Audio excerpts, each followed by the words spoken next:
नमस्कार बच्चों, स्वागत है साइंस हरियाणा यूट्यूब चैनल पर। टॉपिक क्लास +1 फिजिक्स का ऑसिलेशन। बच्चों, जैसा कि हमारा एग्ज़ाम नियर आ रहे हैं, हमें हार्डवर्क की बजाय स्मार्ट वर्क करना जरूरी है। तो बच्चों, किसी भी एग्ज़ाम में, चाहे वो कंपटीशन का एग्ज़ाम है, चाहे हमारे स्कूल एग्ज़ाम है, उनके लिए हमें पिछले एग्जाम्स को देख के तैयारी करना बहुत ज़रूरी है। और यहाँ पे हम 10 क्वेश्चन कर रहे हैं जो पिछले 3 या 4 सालों में हमारे सेट एग्ज़ाम में, हमारे मार्च एग्ज़ाम में टॉपिक ऑसिलेशन के आते रहे हैं। ज़रूरी बात बच्चों ये है कि ये क्वेश्चन करने के बाद आप 99% जो आपके एग्ज़ाम में क्वेश्चन आने वाले हैं आप अटेम्प्ट कर पाओगे। आपको पता लगेगा कि पेपर में क्वेश्चन आ कैसे रहे। तो सबसे पहला क्वेश्चन है, a particle execute simple harmonic motion, the kinetic energy is maximum at. एक पार्टिकल, ये सैट 2020 लास्ट ईयर जनवरी 2020 का क्वेश्चन है सैट एग्जाम का, कि एक पार्टिकल एसएचएम में है, सिंपल हार्मोनिक मोशन में है, उसकी काइनेटिक एनर्जी मैक्सिमम कहां पर होगी। तो बच्चों, जैसा कि मैंने यहाँ पेंडुलम ड्रॉ किया है, तो यहाँ मीन पोजीशन और ये है एक्सट्रीम पोजीशन। एक्सट्रीम पोजीशन पर जाके एक बार ये रुक जाता है, रुक गया तो मतलब काइनेटिक एनर्जी तो जीरो हो गई। उसने पूछा है मैक्सिमम काइनेटिक एनर्जी कहाँ होती है, तो मैक्सिमम काइनेटिक एनर्जी होती है मीन पोजीशन पर। नीचे आते जाते स्पीड बढ़ती जाती है। तो पहले क्वेश्चन का 4 ऑप्शन थे, तो kinetic energy is maximum at mean position, simple harmonic. Next question था कि रिलेशनशिप क्या है, what is relationship between harmonic motion and uniform circular motion. बच्चों, जब कोई ऑब्जेक्ट यूनिफॉर्म सर्कुलर मोशन में है तो उसके किसी भी डायमीटर पर, किसी एक डायमीटर पर नहीं, किसी भी डायमीटर पर अगर हम प्रोजेक्शन करते हैं, जैसे कि यहां पर पॉइंट पी आप देख सकते हैं, पॉइंट पी की प्रोजेक्शन पी डैश कह देता हूं, ये पार्टिकल सर्कुलर मोशन में है, इसकी प्रोजेक्शन क्या है, ये y इसकी प्रोजेक्शन रिप्रेजेंट करता है। अगर पार्टिकल यहां आता है तो इसकी प्रोजेक्शन ये इतनी हो जाएगी। इस प्रकार यूनिफॉर्म सर्कुलर मोशन के डायमीटर के ऊपर, किसी भी डायमीटर के ऊपर प्रोजेक्शन जो होती है वो रिप्रेजेंट करती है सिंपल हार्मोनिक मोशन। काफी इंपॉर्टेंट है, क्वेश्चन समझना ज्यादा जरूरी था। What is relationship between. Next question है बहुत इंपॉर्टेंट, बेसिक, कि पार्टिकल एसएचएम में है तो उसकी एक्सेलरेशन और डिस्प्लेसमेंट की डायरेक्शन के बीच में क्या होगा, क्या वो पैरेलल है, अपोजिट है, परपेंडिकुलर है, या नन ऑफ दिस। ये क्वेश्चन है सैट 2019 का। तो सैट 2019 का क्वेश्चन है ये बच्चों, अपोजिट। ये बड़ी खास बात है कि जो रिस्टोरिंग फोर्स या एक्सेलरेशन एसएचएम के अंदर है वो हमेशा टुवर्ड सेंटर लगता है। एसएचएम के अंदर चाहे पार्टिकल दूर जा रहा है सेंटर से, चाहे सेंटर की तरफ आ रहा है, तो ये माइनस का साइन जो है हमें क्लियर करता है कि acceleration is always opposite to the displacement. तो बच्चों, काफी important interesting question. Next question आ रहा है हमारे पास, एक सिस्टम सिंपल हार्मोनिक मोशन में है तो उसके पास उसको कंडीशन है कि वो एसएचएम में रह पाएगा कि नहीं रह पाएगा। ये क्वेश्चन है बच्चों सैट 2019 का ही। तो इसका ऑप्शन ए सही है बच्चों। चौथे क्वेश्चन का आंसर है बच्चों ये क्वेश्चन अलग से, और इनका सॉल्यूशन sciencehariana.com वेबसाइट पर या डिस्क्रिप्शन बॉक्स में लिंक मिल जाएगा आपको। ये सॉल्यूशन पीडीएफ फॉर्मेट में वहीं मिल जाएगा आपको।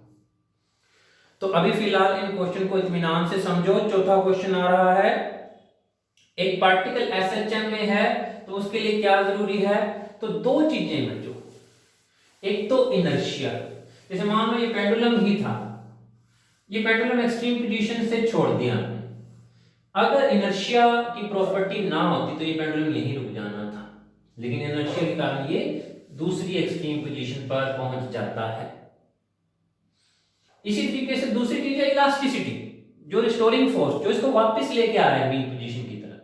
तो दो चीजें, इनर्शिया भी चाहिए एसएचएम के लिए और दूसरी चीज चाहिए इलास्टिसिटी, रिस्टोरिंग फोर्स, जिससे ताकि वो वापस आ सके। इनर्शिया ताकि मीन पोजीशन क्रॉस करे और इलास्टिसिटी ताकि वो वापस अपनी मीन पोजीशन की तरफ आ सके। अब बच्चों नेक्स्ट पांचवा क्वेश्चन है distinguish between periodic motion and oscillative motion. काफी इंपॉर्टेंट है, हर बार आया है। कितनी बार आया ये क्वेश्चन? सेट 2020 में आया है, सेट 2019 में आया है। 2 नंबर में इससे आसान, इससे बढ़िया क्वेश्चन हमारे पास नहीं है। क्या क्वेश्चन है? ऑसिलेशन और पीरियोडिक में क्या डिफरेंस है? ऑसिलेशन मोशन और पीरियोडिक मोशन। तो आपके टीचर ने जरूर समझाया होगा। बेहद यहां क्वेश्चंस करवाने का पर्पस ये है कि हमें आइडिया लगे कि एग्जाम में हमारे कैसे क्वेश्चन आते हैं। फाइनल एग्जाम में अलग प्रकार का पैटर्न रहता है, सेट एग्जाम में अलग पैटर्न रहता है। तो बड़ा जरूरी है ये क्वेश्चन समझ आना। बेसिक चैप्टर शुरू यहीं से होता है, ऑसिलेशन और periodic motion. Periodic motion repeat करता है अपने को फिक्स इंटरवल ऑफ टाइम। इसके लिए कंडीशन है, रिपीट तो करता ही करता है, टाइम इंटरवल फिक्स है। दो बातें कहनी पड़ेंगी हमें, repeat itself after fixed interval of time, तभी पीरियोडिक कहेंगे। ऑसिलेशन एक तरह का पीरियोडिक मोशन के आगे ही बात है। पीरियोडिक मोशन में इसमें रिपीट तो करना ही करना है, फिक्स टाइम इंटरवल चाहिए। एक वर्ड आपको और यूज करना पड़ेगा स्टूडेंट्स, टू एंड फ्रो, यानी कि आगे पीछे। ऑसिलेशन पीरियोडिक मोशन में मान लो कोई चीज घूम रही है, that is periodic.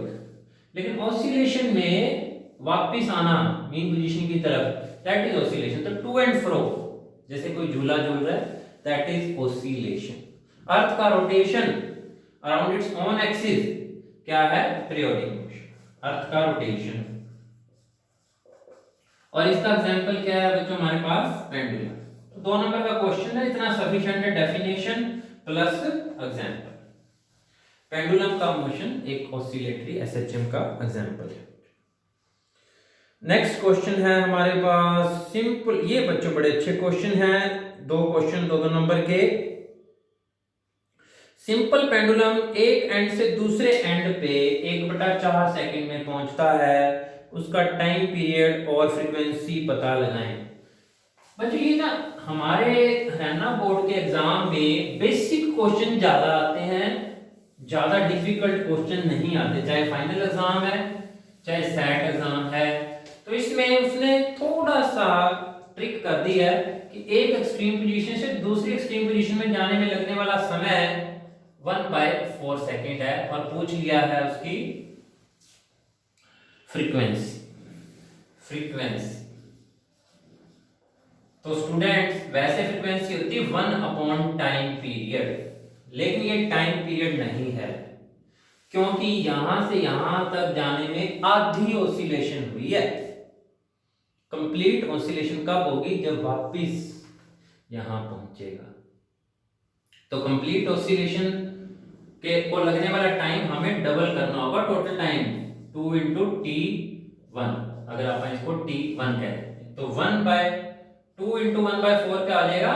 1/2 second.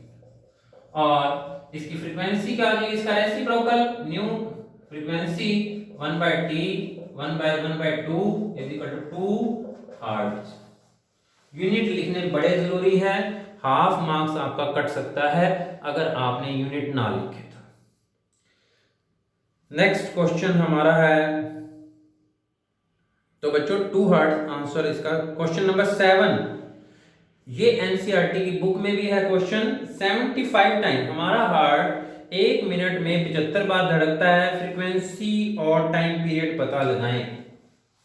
Question number 7, बच्चों चैनल सब्सक्राइब कर दें, साइंस हरियाणा .com, खास हरियाणा बोर्ड के स्टूडेंट्स के लिए बड़ी यूजफुल सारे सेट मार्च एग्जाम के पेपर्स लगभग हर चैप्टर के आपको मिलेंगे। अभी हम बात कर रहे हैं ह्यूमन हार्ट 75 टाइम्स कितनी देर में, 1 मिनट। तो उसका टाइम पीरियड और फ्रीक्वेंसी। तो बच्चों 60 सेकंड में वो कितनी बार बीट कर रहा है, 60 सेकंड में 75 टाइम्स, और 1 सेकंड में करेगा 75/60। तो आ जाएगा ये 15 5 75, 15 चौके 60, 4 एकम 4 और 4 दुनिया 1.25। ये आ जाएगा टाइम पीरियड। 1 सेकंड में 60 सेकंड में 1 सेकंड, यानी कि 1 सेकंड में कितनी ऑसिलेशन होती है वो आ जाएगी हमारे पास फ्रीक्वेंसी। तो 1.25 क्या आ जाएगी इसकी फ्रीक्वेंसी। 1 सेकंड में कितनी बार ऑसिलेट होती है वो चीज। टाइम पीरियड के लिए क्या करना पड़ेगा हमारे को, इसकी हमें पता लगाना होगा रेसिप्रोकल। टाइम पीरियड क्या होता है, फ्रीक्वेंसी का रेसिप्रोकल 1/1.25। तो ये 100 बाय या 125 4/5.8 सेकेंड। 0.8 सेकेंड उसको लग रहे हैं एक बीट को कंप्लीट करने में, और 1 सेकेंड में कितनी बीट हो रही है, 1.25। ये भी बड़ा अच्छा क्वेश्चन है बच्चों, बेसिक ज्यादा क्लियर करवा रहे हैं ये क्वेश्चन हमारे। Question number 7, y = 5 sin 100 pi t। Next question है बच्चों, किसी भी एग्जाम की तैयारी हमारे लिए sin 100 pi t। तो इसमें उसने कहा कि एम्पलीट्यूड और फ्रीक्वेंसी पता लगाए। तो हम कंपेयर करेंगे, बहुत आसान क्वेश्चन है बच्चों। y = a sin omega t, यहां से फ्रीक्वेंसी और यहां से पता लगेगा हमें एम्पलीट्यूड। तो देखने में हम कह सकते हैं कि एम्पलीट्यूड है 5 मीटर। एम्पलीट्यूड क्या होता है कि मैक्सिमम दूरी, कितनी दूरी तक जा रहा है ऑब्जेक्ट मीन पोजीशन से, तो वो कहलाता है हमारा एम्पलीट्यूड। उसके बाद पूछिए फ्रीक्वेंसी। फ्रीक्वेंसी के लिए हमारे पास अगर हम ओमेगा का फार्मूला है 2 पाई न्यू, एंगुलर फ्रीक्वेंसी कहते हैं बच्चों ओमेगा, या एंगुलर वेलोसिटी भी कह देते हैं। 2 पाई न्यू क्या है, फ्रीक्वेंसी पता लगानी है। तो अब हम कंपेयर करते हैं 100 पाई, ये ओमेगा किस, अगर हम देखो दोनों इक्वेशंस को देखो, ओमेगा किसके इक्वल है, 100 पाई के। तो 100 पाई = 2 पाई न्यू। तो न्यू सोल्व कर, पाई से पाई कट जाएगा, 2 से 100 कटेगा, तो 100/2 कितना होता है, 50 हर्ट्ज। ये आ गई बच्चों फ्रीक्वेंसी 50 हर्ट्ज। नेक्स्ट है बच्चों क्वेश्चन, सेकंड पेंडुलम क्या है, मार्च 2020 फाइनल एग्जाम में आया हुआ क्वेश्चन है। एक बार ये 10 क्वेश्चन कर लिए, आपका कॉन्फिडेंस बहुत डेवलप हो जाएगा बच्चों। अगर फिर भी ना समझ आए तो आप पर्सनली भी इन क्वेश्चंस को दोबारा पूछ सकते हैं। नेक्स्ट है क्वेश्चन, सेकंड पेंडुलम का लेंथ कितनी होती है। सेकंड पेंडुलम की खास बात क्या है बच्चों कि उसका टाइम पीरियड होता है 2 सेकंड। नोटिसेबल बात है बच्चों। तो फार्मूला हमारे पास पेंडुलम की ऑसिलेशन का क्या है, t = 2 पाई बाय में रूट l बाय में g। l क्या है, पेंडुलम की लेंथ, और g क्या है, एक्सेलरेशन ड्यू टू ग्रेविटी। उसने लेंथ पूछी है और जानबूझ के t भी नहीं दिया। तो सेकंड पेंडुलम का हमें पता होना चाहिए कि टाइम पीरियड 2 सेकंड होता है। तो हम यहाँ पे वैल्यू 2 पुट करेंगे, 2 पाई l पता लगाना है, g की वैल्यू 9.8 मीटर पर सेकंड स्क्वायर। तो सॉल्व करके हमारे पास आ जाएगा 99.3 सेंटीमीटर, अप्रोक्सीमेटली 1 मीटर। 1 मीटर भी दे दोगे आंसर तो गलत नहीं होगा। वैसे 99.3 सेंटीमीटर हमारे पास ये आंसर आएगा सॉल्व करने के बाद। तो students question number 8 important, very important, कि कोई पार्टिकल एसएचएम में है, उसकी एक्सेलरेशन और वेलोसिटी पता लगाएं। एसएचएम में है, एक्सेलरेशन और वेलोसिटी पता लगाएं। तो एसएचएम के अंदर हमारे पास फॉर्मूला क्या है, A equal to sine omega T. A amplitude by displacement from mean position, हमें पता लगाना है वेलोसिटी इन एसएचएम। सिंपली बच्चों आपको इसका डेरिवेटिव करना होगा। तो v इक्वल टू हो जाएगा dy बाय dt। उसके बाद डेरिवेटिव करना आना चाहिए, इसका derivative a sin omega t। Constant चीजें डेरिवेटिव से बाहर, अंदर आ जाएगा sin omega t। sin omega t का डेरिवेटिव बच्चों cos ओमेगा t। शाबाश, क्या आ जाएगा cos ओमेगा t। अब हमें दोबारा आर्गुमेंट का डेरिवेटिव करना है ओमेगा t का। यह आ जाएगा a omega constant t, derivative से बाहर dt by dt 1 a omega cos omega t। यह आ गई वेलोसिटी एसएचएम के अंदर। डेरिवेटिव किया, एक कांस्टेंट था बाहर, sin ओमेगा t का derivative cos omega t, omega constant है, फिर बाहर ये डेरिवेटिव बच्चों साइंस वाले बच्चों के लिए कुछ भी नहीं है, लेकिन बायो वाले बच्चों के लिए थोड़ा सा मुश्किल हो जाती है। एक्सेलरेशन, अभी क्वेश्चन पूरा नहीं हुआ बच्चों। v equal to a omega cos omega t आ गया।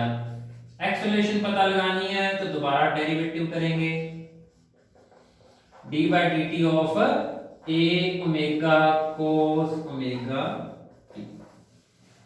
फिर वही a ओमेगा जो कांस्टेंट है वो डेरिवेटिव से बाहर, a omega d by dt of cos omega t। Omega t का derivative minus sine omega t। ये याद रखने वाली बात है बच्चों कि cos का डेरिवेटिव माइनस में आता है। d बाय dt किसका, अंदर वाले आर्गुमेंट का, ओमेगा t। ओमेगा बाहर आ जाएगा a ओमेगा स्क्वायर माइनस का, और बच जाएगा साइन ओमेगा t। यहाँ पे आप खत्म कर सकते हो बात को, एक्सेलरेशन को। कहना चाहो तो a साइन ओमेगा t को वापस y लिख दो, तो ये आ जाएगा हमारे पास a equal to minus omega square y। SHM के अंदर जो एक्सेलरेशन है that is minus omega square y। ये एसएचएम की पहचान है बच्चों। नेक्स्ट आ रहा है क्वेश्चन नंबर 9। 10 ही क्वेश्चन करवाऊंगा बच्चों, 5-5 नंबर वाले क्वेश्चन फिर अलग सेक्शन में करवा दूंगा।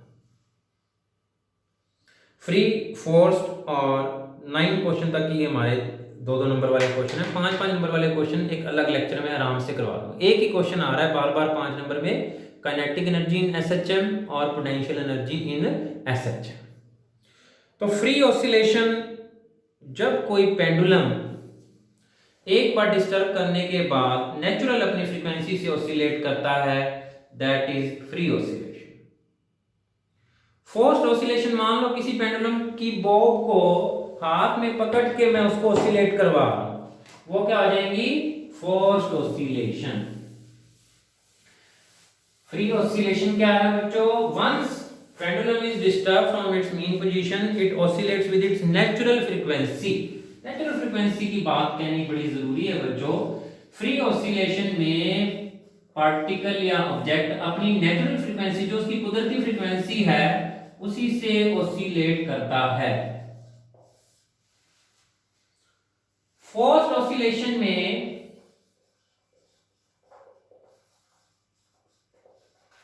पार्टिकल को हम अपनी मर्जी से हाथ में लेके, जैसे बॉब को हम ऐसे ऐसे ऑसिलेट करवाएं, तो अपनी नेचुरल फ्रीक्वेंसी से ऑसिलेट नहीं करेगा। और तीसरी चीज है बड़ी इंटरेस्टिंग फिनोमेना, रेजोनेंस। रेजोनेंस बच्चों कि जब कोई पार्टिकल की फोर्स्ड ऑसिलेशन की फ्रीक्वेंसी फ्री ऑसिलेशन की फ्रीक्वेंसी से मैच कर जाए तो पार्टिकल मैक्सिमम एम्पलीट्यूड से ऑसिलेट करने लग जाता है। एक बड़ा इंटरेस्टिंग फिनोमिना है जिसे हम कहते हैं रेजोनेंस। बच्चों पर्टिकुलर अपने क्वेश्चन पूछने के लिए आप मुझे व्हाट्सएप कर सकते हैं 8705833936 पे, या आप मुझे मेल कर सकते हैं। कोई चीज नहीं समझ आ रही, कोई पर्टिकुलर कोई क्वेश्चन आप पूछना चाहते हैं तो curiousmind@2k@gmail.com पे आप मुझे मेल कर सकते हैं। कि ये नोट्स आपको कहाँ मिलेंगे, sciencehariana.com पर अवेलेबल रहेंगे। साइंस हरियाणा यूट्यूब चैनल को सब्सक्राइब कर लें। थैंक यू बच्चों, बहुत बहुत शुक्रिया।